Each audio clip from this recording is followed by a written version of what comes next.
그때 예수님의 십자가 곁에는 그분의 어머니와 이모 클로파스의 아내 마리아와 마리아 막달레나가 서 있었다. 예수님께서는 당신의 어머니와 그 곁에 선 사랑하시는 제자를 보시고 어머니에게 말씀하셨다. 여인이시여, 이 사람이 어머니의 아들입니다. 이어서 그 제자에게 이분이 내 어머니시다 하고 말씀하셨다. 그때부터 그 제자가 그분을 자기 집에 모셨다. 오늘은 우리 구원을 위해서 십자가에 못 박히신 예수님을 어제 기억했지요. 성십자가 현양축일이었고 그 날에 이어서 오늘은 십자가 아래 계셨던 성모님의 모습, 고통의 성모 마리아 기념일을 지냅니다.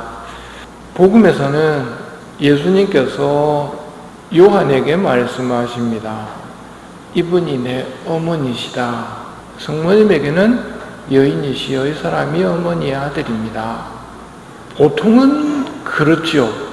좋은 일은 같이 나누기 좋은데 안 좋은 일은 굳이 그렇게 선전을 안 하고 조용히 하려고 할 겁니다. 예수님이 십자가에 못 박혀 돌아가시는 장면이 성모님이 보셨으면 좋겠습니까? 안 보셨으면 좋겠습니까? 인간적으로 생각하면 성모님은 제가 예수님이라고 생각하면 엄마는 좀 안 왔으면 좋겠다. 그 이야기를 할 것 같은데 성모님이 십자가 곁에 서 계셨단 말이에요. 그리고 서 계시기를 바라셨습니다. 왜 그러셨을까? 오늘 예수님이 성모님을 부른 호칭에서 힌트가 드러납니다. 여인이시여 하고 부르시거든요. 공식적인 자리와 사적인 자리는 호칭이나 좀 대화가 다릅니다. 제가 주신부님하고 부르는 이 자리가 공식적인 자리입니까? 사적인 자리입니까? 둘이 만나가지고 제가 주신부님하고 부르겠습니까? 둘이 틀어졌을 때는 주신부님하고 부를 겁니다. 공식적인 호칭이 있고 비공식적인 호칭이 있습니다. 아버지가 회장이라고 그래도 회사에서 회의할 때 아빠하고 부르면 그건 철없는 아들이거든요. 여인이시여 라고 부르시는 호칭에서부터 십자가 아래 서 계신 성모님은 지금 공식적으로 거기에 서 계신 겁니다. 십자가 아래서 무슨 일이 벌어집니까? 십자가상의 제사에 대해서 어저께 감사송이 이렇게 설명합니다. 인간의 죄를 용서해 주시려고 인간에게 닫힌 하늘나라 문을 열어주시려고 나무에서 패배한 인간을 나무에서 승리하시는 자리가 십자가 희생의 자리입니다. 선악과에서 패배한 인간을 십자나무에서 승리하심으로써 하늘나라가 가까이 왔다는 복음 선포를 완성하시려는 영광의 자리이기도 한 것이 십자가 아래입니다. 인간은 선악과에서 패배했습니다. 마귀를 선택했거든요. 그때 누가 있었습니까? 아담과 하와가 있었죠. 그걸 다시 회복시키는 십자가 나무에는 두 번째 아담인 예수님과 두 번째 하와인 성모님이 계신 겁니다. 이건 공식적인 자리입니다.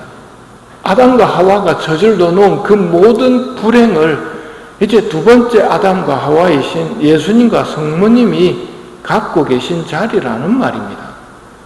그래서 그 자리에는 당신의 어머니가 서 계시기를 바라셨고 여인이시여 하며 부르시면서 공식적인 용어를 택하심으로써 그 자리가 두 번째 하와의 몫을 행하고 있다는 것을 보여주십니다. 예수님이 받으신 오상 중에 예수님에게 고통을 드리지 못한 상처는 어디일까요? 베르나르도 성인께서 말씀하십니다. 옆구리를 창으로 찔러서 죽음을 확인하는 그 상처는 예수님에게 고통을 드린 게 아니라 보고 계신 두 번째 하와인 성모님에게 고통을 주는 상처였습니다. 공적인 자리였다는 말입니다. 간혹 성모님을 여인이시여라고 부른다면서 엄마라고 안 불렀지 않느냐고 이야기하면서 예수님은 대수롭지 않게 여겼다라고 이야기하는 그런 이상한 사람들이 있습니다. 오늘 우리는 잘 지켜봐야 됩니다. 십자가상에서 이루어지는 이런 정말 심오한 하느님의 계획이 드러나는 자리거든요. 십자가상에서 두 번째 아담께서 희생되시고 하늘나라 문을 다시 열어주십니다. 인간의 모든 죄와 벌에 대한 용서, 죄를 사하여 주시려고 피를 흘리시는 일이 거기서 완성된단 말입니다. 이걸 어떻게 설명할까요? 뭐라고 찬미를 할까요? 어제 복음이 이야기합니다. 하느님께서는 세상을 너무나 사랑하신 나머지 외아들을 내주시어 그를 믿는 사람은 누구나 멸망하지 않고 영원한 생명을 얻게 하셨다. 하느님께서 아들을 세상에 보내신 것은 세상을 심판하시려는 것이 아니라 세상이 아들을 통하여 구원을 받게 하시려는 것이다. 이 일이 이루어지는 것이 십자가상에서 이루어지는 일입니다. 예수님은 육신의 죽음을 맞으시고 성모님은 영신의 죽음을 맞으십니다. 그래서 성모님께서 따로 육신의 죽음을 맞으시는 고통이 필요치가 않았을 겁니다. 그리고 십자가상에서 예수님의 시선으로 성모님을 바라본다면 두 번째 하와의 일을 묵묵히 잘 수행하고 계신 그 성모님에게 뭐든지 해드리고 싶었을 겁니다. 그리고 부활 승천하신 다음에는 뭐든지 해드리죠. 뭘 해주십니까? 성모 성천이라든지 천주의 성모라든지 이건 구원 사업을 협조하신 성모님에게 얼마든지 해드릴 수 있는 선물들이거든요. 우리는 하느님의 눈으로 좀 보아야 되고 예수님의 마음을 읽어야 됩니다. 그러면서 오늘 고통의 성모님을 바라봐야 됩니다. 예수님께서 죽음을 앞두시고 유언을 남기십니다. 여인이시여 이 사람이 어머니의 아들입니다. 이분이 내 어머니시다. 예수님께서 성모님에게 남기신 마지막 부탁은 사랑하시는 제자를 이 사람이 어머니의 아들입니다. 어머니가 좀 돌보아 주십시오 하고 아들로서 삼아 주시기를 부탁드립니다. 그럼 성모님은 어떻게 하시겠습니까?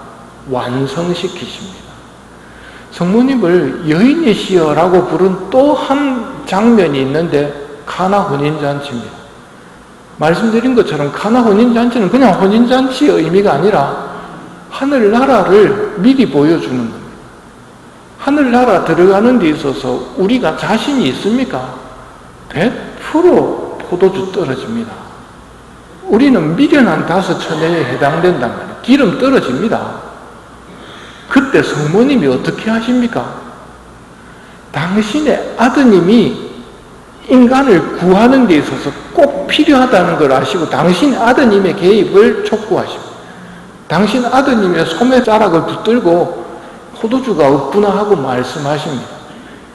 그리고 채워지죠. 결과는 제자들이 모두 예수님을 믿게 됩니다.